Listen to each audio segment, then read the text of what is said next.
everybody, welcome back to You Are Free TV. It is Friday, July 24th, 2026. I'm so glad to be back with you here on the channel. Happy Friday, TGIF.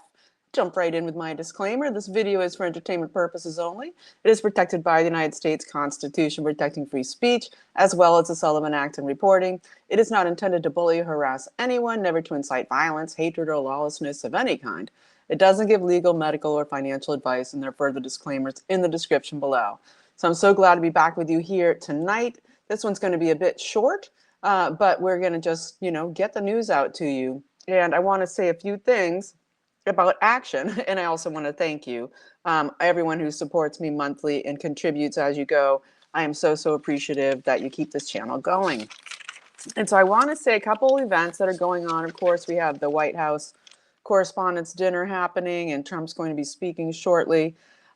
Supposedly, the speech is going to be vicious, hysterical, and unifying. So I'm excited to see that weave. But I did want to talk about, if you're in Massachusetts, tomorrow there is going to be a Support ICE rally and Back the Blue rally in Massachusetts, which is, of course, the heart of the beast of the liberal crazy. And that's going to be in Plymouth.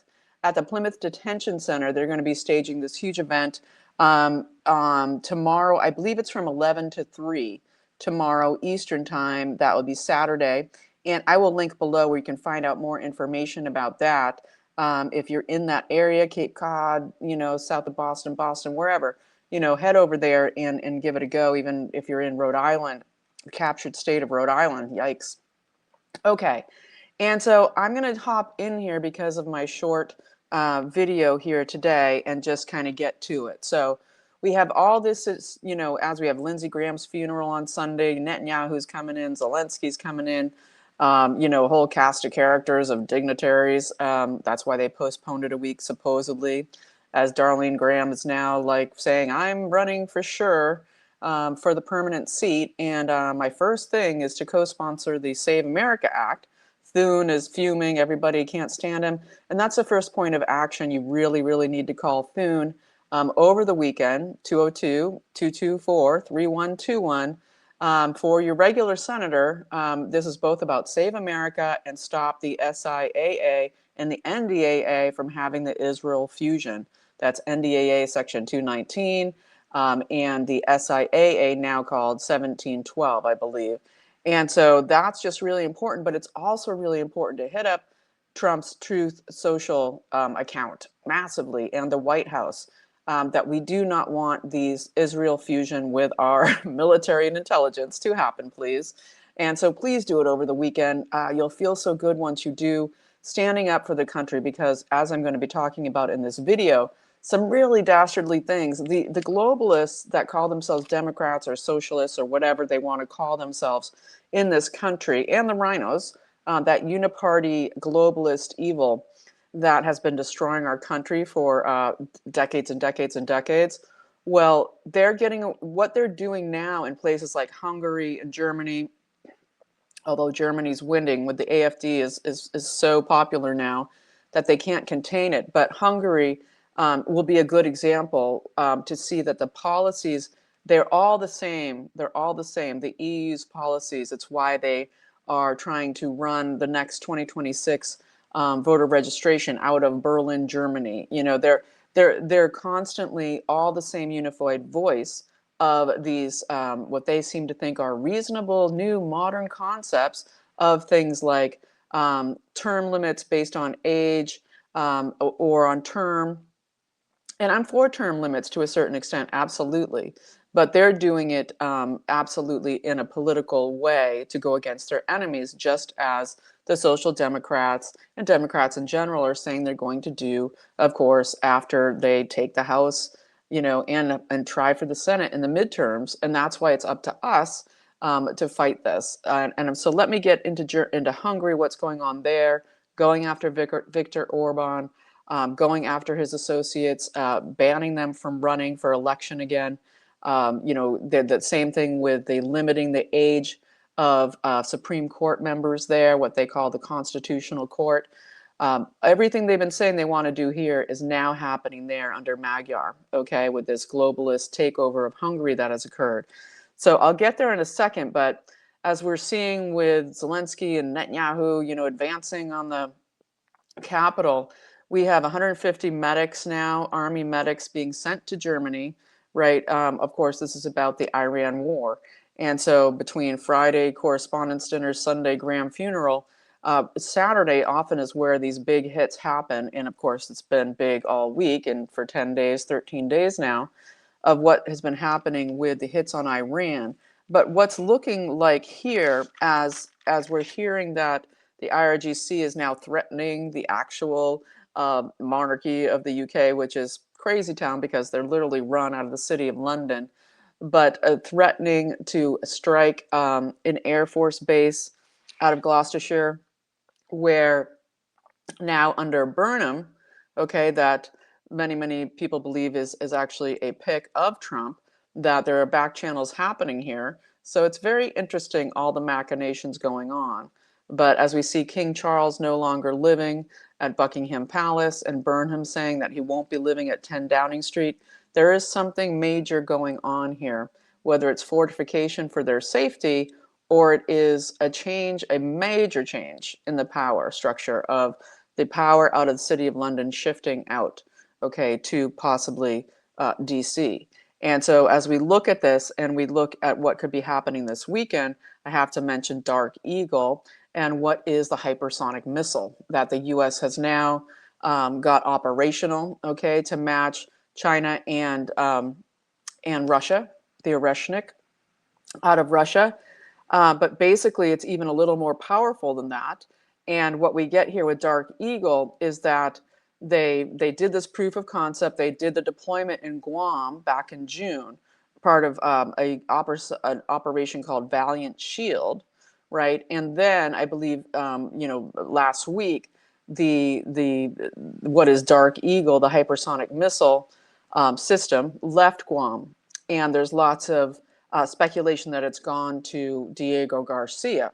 And so this threat of the B-1 BOM BERs, right, the jets, the B-1 jets that are leaving Gloucestershire, what's the name of that base? I'll tell you in a second. That they're leaving, what's the name of the base? RAF Fairford. RAF Fairford in Gloucestershire. Okay, and so the IRGC is saying, hey, you're fair game for us to strike now. And, you know, who's putting out all these narratives, right? It's the foreign minister of the Iran that has to be with the IRGC. And they're saying they might strike right into Britain. While back in March, they actually sent missiles at Diego Garcia. And Diego Garcia was, of course, the island, you know, in the Chagos Islands there, where Keir Starmer would not let the Americans use the base that we've been using for now decades and decades, basically an airstrip for refueling and launching there in the middle, you know, in the Indian Ocean, and threatening to give it back to the native population who didn't want it, that wanted the U.S. to stay and maintain control and keep them protected and safe.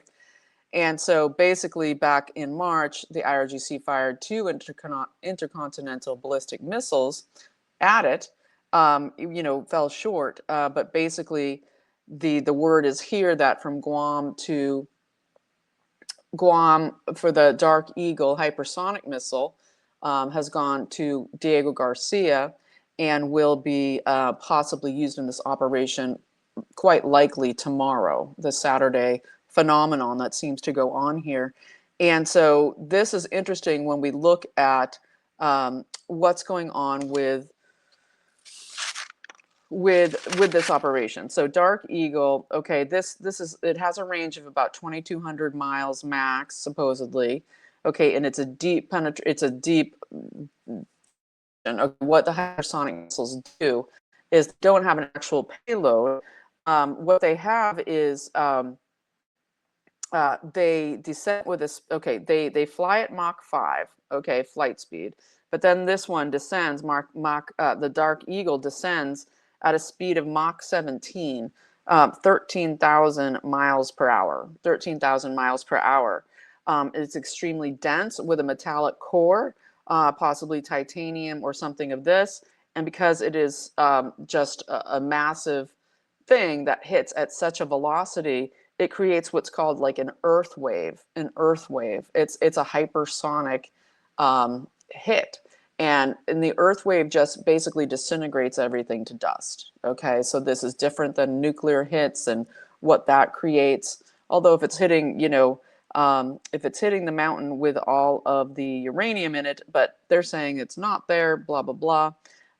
We shall see. But this is what it seems like it might be the US's time to do what Russia did in Ukraine last year with their Oreshnik missiles display to show to Ukraine what they're capable of. And Ukraine is now BOMBing immediately after the new defense minister and the new general. They're hitting now like manufacturing and civilians and industrial manufacturing and things like the Amazon of Russia, which is called like wild berries. They're killing civilians. They're really trying to poke the bear to do mirror exercises back at them so they have more excuse to get more money, more war with Russia. And so, yeah, Pickax Mountain, this might be the US's time where there is this this attempt to show Iran, but also the world, okay, China knows what we did in Guam with the deployment, but to show everybody what the hypersonic missiles of the USA are capable of to match Russia and to basically say we're in this game with these new weapon series, right, with this new level of weaponry, and to then hopefully have the excuse that there will be no nuclear weapons in Iran. And let's wrap this up. But these 150 medics, army medics sent to Germany say something different. We've got all of these, of course, jets, the F-35s, et cetera, that have gone to Israel. All of it. So it looks like a both and. It looks like there's going to be kinetic forces, fighting as well as this Dark Eagle deployment, possibly from Diego Garcia. And we'll see what comes of that, okay? Because, as we're looking here of, what's going on with Ukraine and the massive, massive turnaround of most of the most important members of the government and military in the last 2 weeks since the NATO summit, things are changing rapidly, okay? That the EU, the European International, is full bore about creating something that's going to give them the leverage to be able to continue this Russian war and to have there be attacks with that involve NATO, right? We have Putin, the claim is that Putin and Xi have both said they will not be supplying Iran with weapons, but that doesn't include not coming to the defense of Iran in the case of some major war and the different treaties they have. So it's interesting. We're seeing Andy Burnham, right? He's his number one economic advisor.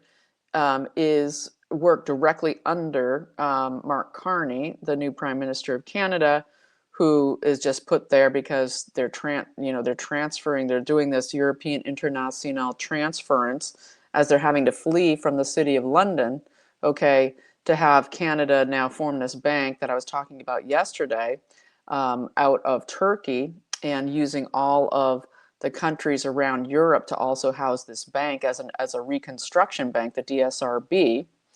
And so, but Andy Burnham, with his economic officer that works under him, his chief economic officer, the new Prime Minister of the UK, worked directly under Carney at the Bank of England when Carney ran the Bank of England. And so it is interesting what's going on here because there's a lot of talk about, we're seeing Burnham do very anti-labor things quickly, which is very interesting. Things like opening up North Sea energy operations, that is now no longer banned.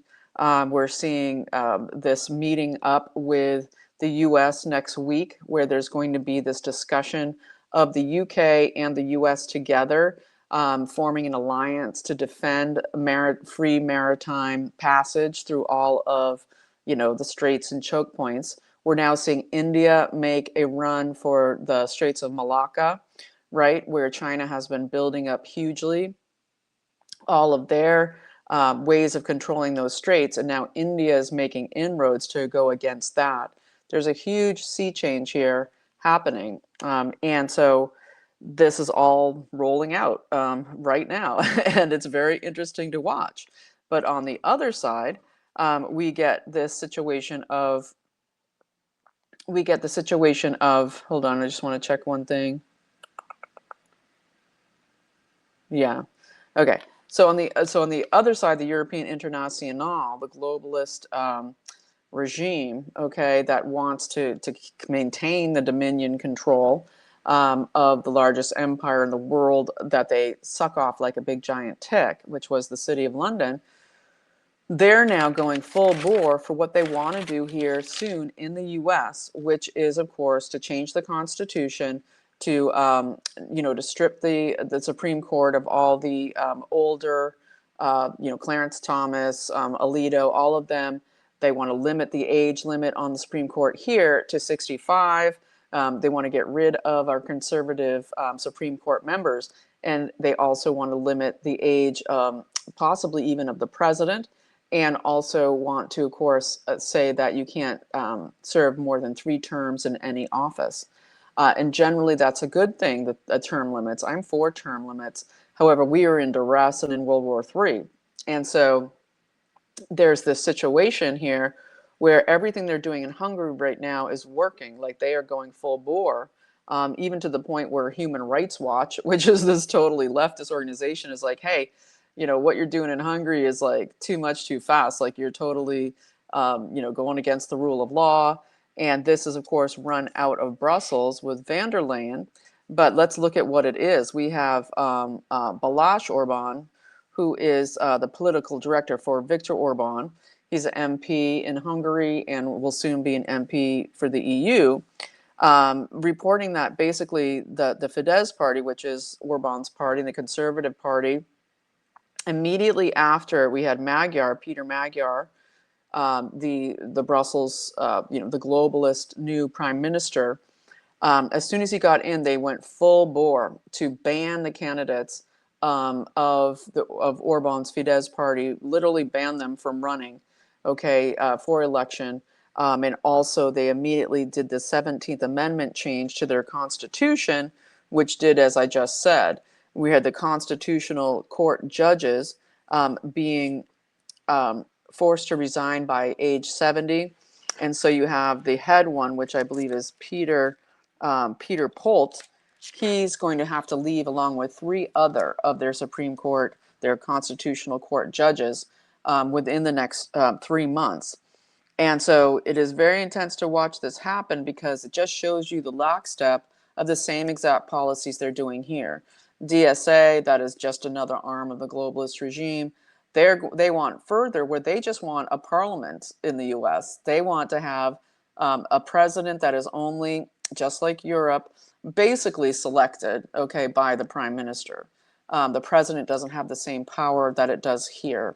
It's why our Constitution is so singular and amazing in how it perfected, obviously not perfected, but how it created the possibility for there to be true freedom without the tyranny of the masses controlling and reigning and tyrannizing the rest of the population, and giving the best possible output of freedoms to be upheld. However, that is no longer, as the international global fascism has taken such a huge strong hold in the last 2 decades across the world because of the billionaire fascist elite. And so let's look at what's happened here. So in Hungary, they've now raided the offices of the Fidesz party. They're seizing all their computers. They're prosecuting them for what they're saying is financial, political corruption. They're going after any sort of, side deals that were made, any kind of financial issues. I think that Trump and his family might want to start looking at that, as far as what's going on and what could happen down the road, with this as a game plan for what they will try to do to Trump and his family, and so many in his administration, if they seize the midterms. And so basically what we're seeing here is that, we're seeing them seizing their computers, raiding the offices, and then, they've already been charging them like $365 million a year, like $1 million a day, for not signing on to the Migration Pact and not being willing to have an open migration, open borders in Hungary. And so now that's, of course, being reversed. And they are, Peter Magyar is the chief prosecutor that was supposed to take on these cases, already resigned, saying that there's too much massive manipulation coming out of Prime Minister's office of Magyar. And Magyar's comments were, "I'm looking very forward to the information from the prosecutor's office." So this is the kind of massive political, just full on, you're banned. We're going to steal all your, all your electronics, and we're going to find something, and we're going to put you in prison. And that's the exact thing they want to do here with the Supreme Court, and with, of course, anybody who has been on alliance with Trump. They're even going so far as to ban slogans.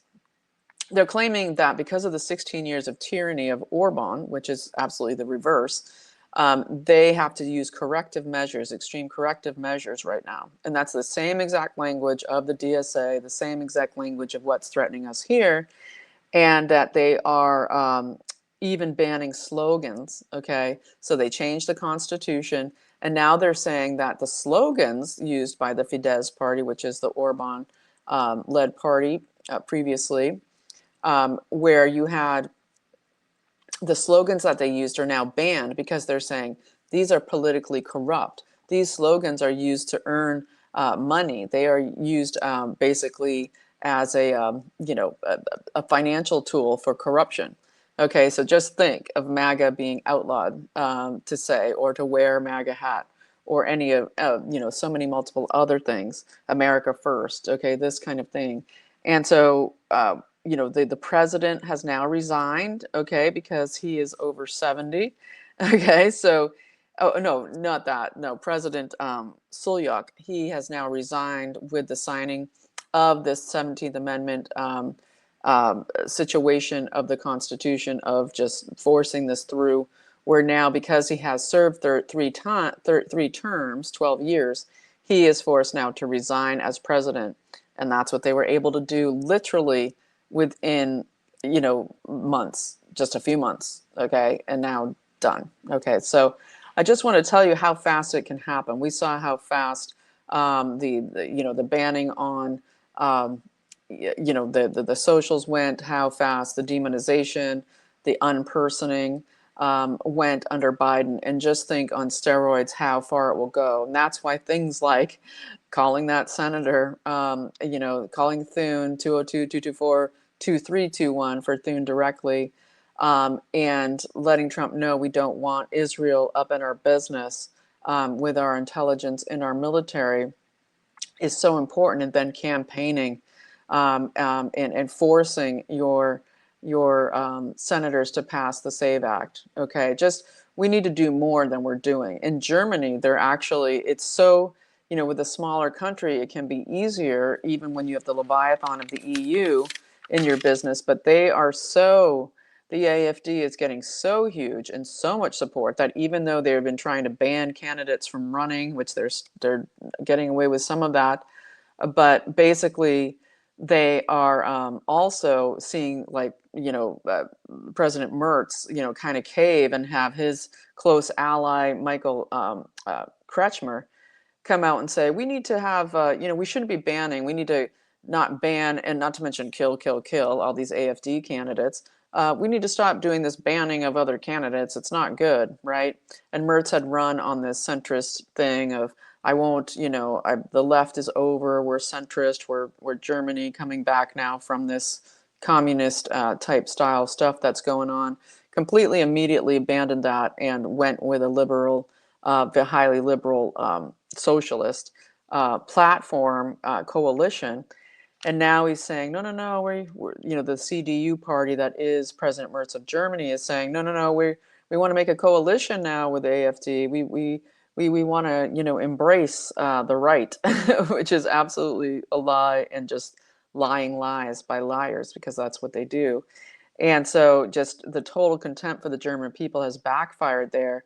And that's how we should feel here about our Senate unable to pass the Save America Act with over 80% vast total majority, okay, with a mandate from the people to have our election systems revamped. And, this is, it's unacceptable. And so we need to really get on it, okay? At least hit the socials, at least make the calls.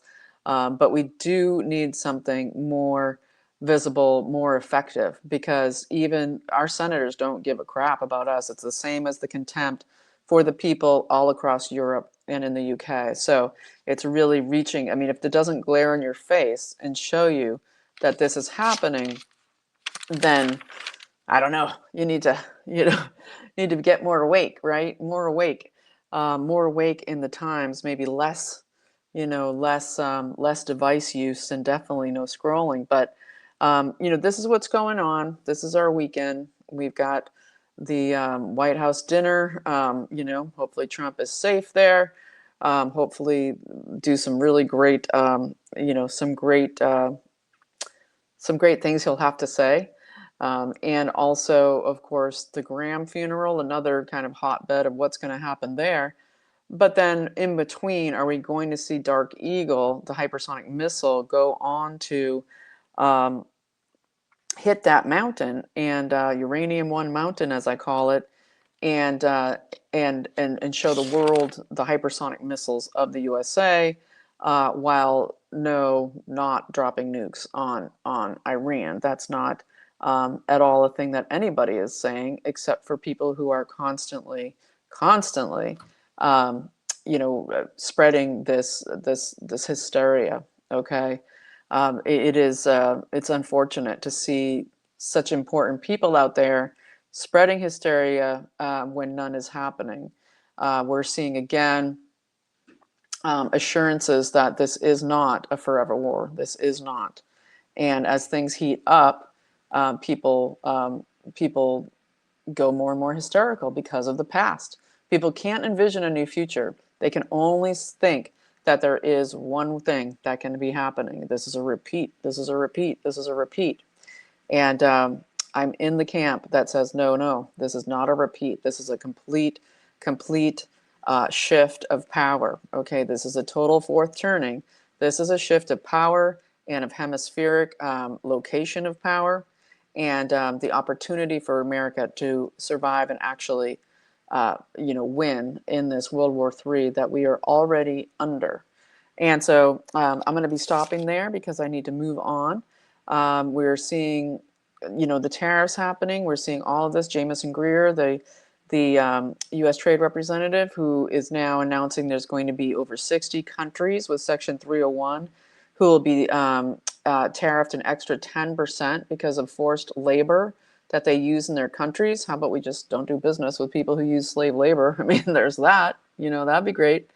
That'd be fantastic. But an extra 10% going out to over 60 countries, claiming that this is human rights abuse and violations, as well as undermining, unfair trade practices and undermining manufacturing in the USA. But I think people here really, really need to see that the deportation numbers are going up and not spending 75% of the resources on the most dangerous, okay, of the criminals, that they need to go to the work sites, okay, that we need to see that jobs are brought back to America.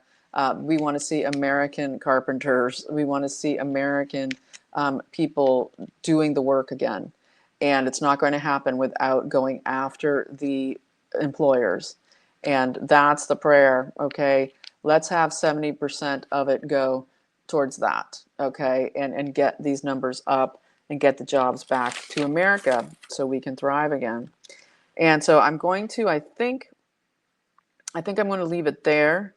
We, of course, had the the Islamist stabbing in New York City with, the Jewish person being stabbed, and I think it was an Asian person. I haven't followed it at all. It's just the timing is always so amazing. Like 2 days after, Mamdani's going to arrest Netanyahu, which he should be deported for, which he should be denaturalized and deported for, just because the International Criminal Court has already been, Rubio said the USA is no longer going to have our sovereignty threatened by a court that is run by globalists specifically to harm the United States. And so I think the chief prosecutor of the International Criminal Court was just removed today because of sexual assault claims. So there's that going on. So yeah, very interesting to watch. It's always one thing after the other. But I think Trump kind of said it best when he was at Georgia yesterday, when he started out his speech saying, hey, I'm here to announce my candidacy, right? And of course, massive applause. And Trump kind of taking his personal poll, right? His personal poll that he does. And so very interesting to see what he's going to say tonight. It will already be over by the time you watch this.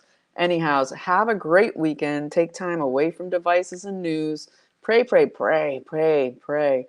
Prayer is so paramount for what's going on in this world, in this World War III counter-revolution of the United States. It is American Revolution 250, but worldwide. Okay, and it's interesting. Maybe I'll end on this, and then I do have to really go. But we have what is it? Thomas Paine, right, who wrote Common Sense. Okay, this is just as the revolution is kicking off in the 1775. And he basically said, this isn't just about America. This is about a new age of mankind, right? It kind of sounds like the golden age. It's interesting that Washington was almost assassinated by his own Secret Service. Sounds familiar, doesn't it? They were supposed to kill him right as and it wasn't called the Secret Service then, but it was the guard, the Army Guard that was specifically to guard his life. And they were going to kill him right as the massive amounts of like 400 ships of the Royal Navy arriving in New York Harbor for the hardest battles that were to come of the war. And we had them, one man was hanged for it, one of them. I think his name was John Hickey. I think it was Hickey. Might have been Hinckley. Anyway, I think it was Hickey. But anyway, he was hanged. And, there's these kind of things that to look at at the time when the King George did the Stamp Act, right? Which was basically taxing all paper, all use of paper, that it had to have a royal stamp on it, and you had to pay a tax on it. This was to limit the news, which was just like off the charts with incredible. The colonies had wonderful newspapers and pamphlets and writing and publishing and letter writing and just all of it. So it was just try to control the ability of people to communicate and to be prolific and to make it more expensive and an elite thing to be able to have these means of freedom and communication.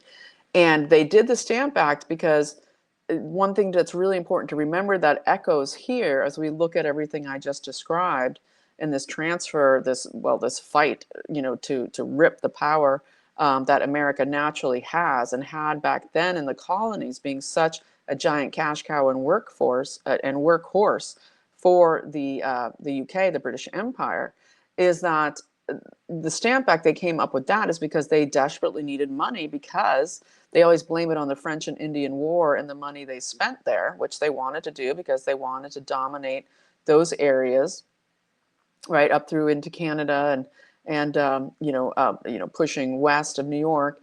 And so they wanted to do that, okay, but they blamed it on the colonists. Like, we gave you protection, when colonists totally fought the war and had been governing ourselves. It's so unique, this revolution, because the colonists were absolutely governing themselves for 150 years with very little of the actual royal input. Okay, and so when we see with the Stamp Act, what happened here is you had the situation of the British East India Company, the first global corporation and largest in the world, okay, that was the British East India Company, was going bankrupt. And very interestingly, one of the huge reasons it was going bankrupt was because the Indians, the actual Indians from India, who have been entrenched in the UK for now 3 centuries, right? They were a lot of the middle managers of the British East India Company, and there was so much grifting and stealing and corruption going on. Okay, the middlemen, as Trump likes to say, that it was going bankrupt. Not to mention all the corruption. King George was known as a massive pay-for-play guy. He just paid for all his votes. He paid for all the Parliament's votes, and the Lords and the House of Commons. He had massive, just everybody on the payroll. But British East India Company was going down the tanker because of all of this just total grift and grab, exactly like what's going on in our country today, right? And so they were like, we'll just go and take it from the Americans. We'll take it from those colonists. And that's when America said enough. And that's when the colonists resisted and had the opportunity, as being a new people in a new land, had been governing themselves, plus producing out the wazoo, just producing like incredible amounts of goods. And so didn't need the UK, basically, and had a great campaign of just boycotting buying anything from England before the war kicked off, and because of the Stamp Act. And so anyway, that all led up then to the revolution. But it's very interesting to look at the parallels at this America 250 fourth turning, turn away from the UK, City of London power brokers, okay, and their anthill elites, that is the European International, attempting so hard, okay, to prevent what's coming. But as someone likes to say, no one can stop what's coming. So I'm going to leave it there. Happy Friday. Have a great weekend. Hope you have wonderful fellowship, huge prayer, and please take those actions, those calls, the Truth Social, White House, Thune, your senator. Let's get the SAVE Act passed, and let's get the Israel out of our military and intelligence. Okay. Thanks so much. If you found something helpful about this video and you want to support the channel, there's ways to do so below. So appreciate you, and I hope you have a fabulous weekend. You are free, and I'll see you Monday.